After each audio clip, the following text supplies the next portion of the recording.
Hello everyone, Dr. Suneel Dhand, medical doctor. Welcome to another video.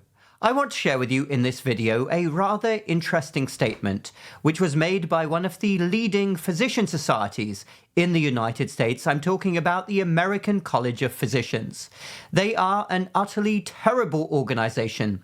Like most physician societies in the United States, sadly, they are basically big business operations. The people who lead these societies don't really wake up in the morning thinking about how can we really help the health and well-being of our fellow citizens? What can we really do? No, no, no.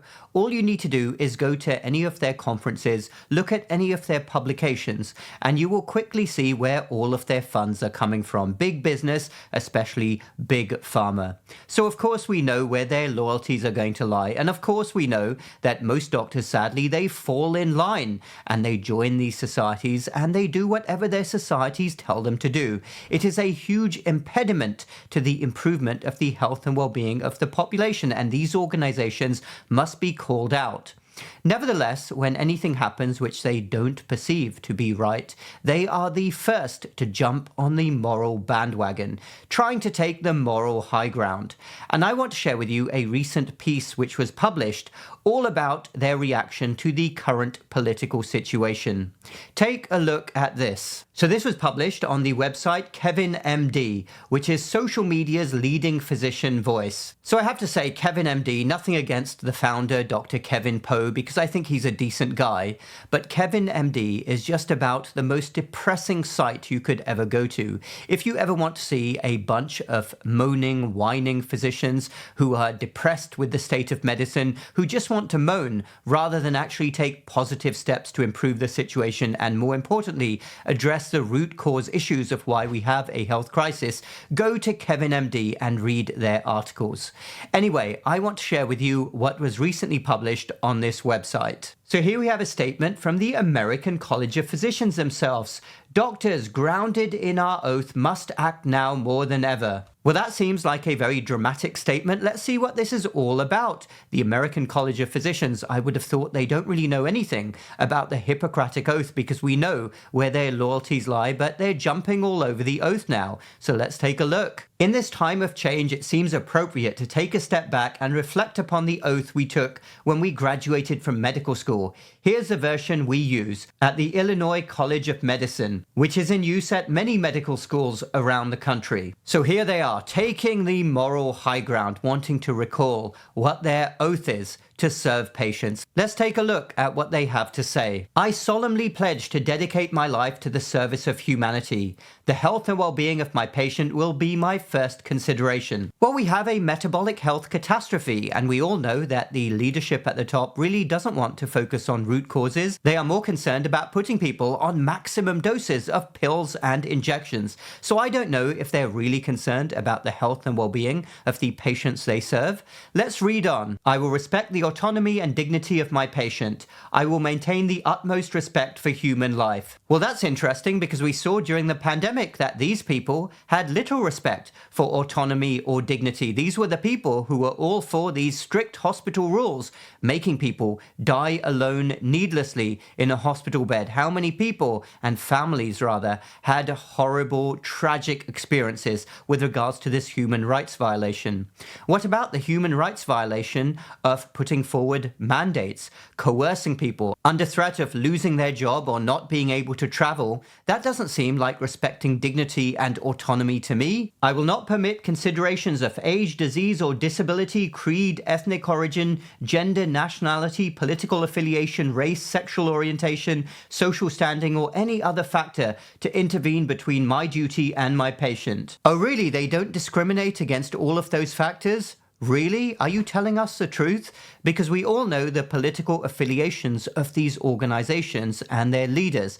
That is very obvious. Look at the statements that they have made. These are political, ideologically captured organizations. I will respect the secrets that are confided in me even after the patient has died.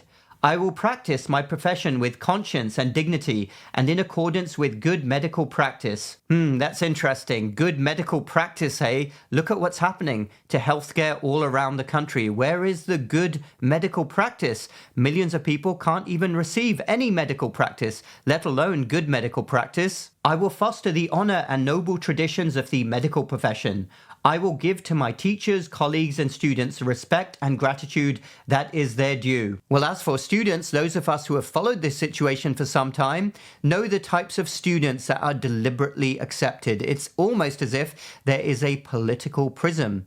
Only certain students with certain leanings get to come to medical school. If you dare express any other view, for instance, a conservative viewpoint, then things are very different. Not so much respect for those students. I will share my medical knowledge for the benefit of the patient and the advancement of healthcare. I will attend to my own health, well-being, and abilities in order to provide care of the highest standard. Well, this one is a bit tragic because you only need to look at the state of many doctors and other medical and health professionals to realize that these people are in no position to lecture anybody on health and well-being because sadly they don't even take care of their own health. Many doctors load their bodies with ultra-processed foods every day. They're completely out of shape, and it's been a long time since they have exercised. That is simply the blunt truth. Not really a very good example to set right there. I will not use my medical knowledge to violate human rights and civil liberties, even under threat. I make these promises solemnly, freely, and upon my honor. Well, again, a complete joke because we saw how little these organizations have respect for civil liberties during the pandemic. Absolutely zero, and they completely worship on the altar of Big Pharma.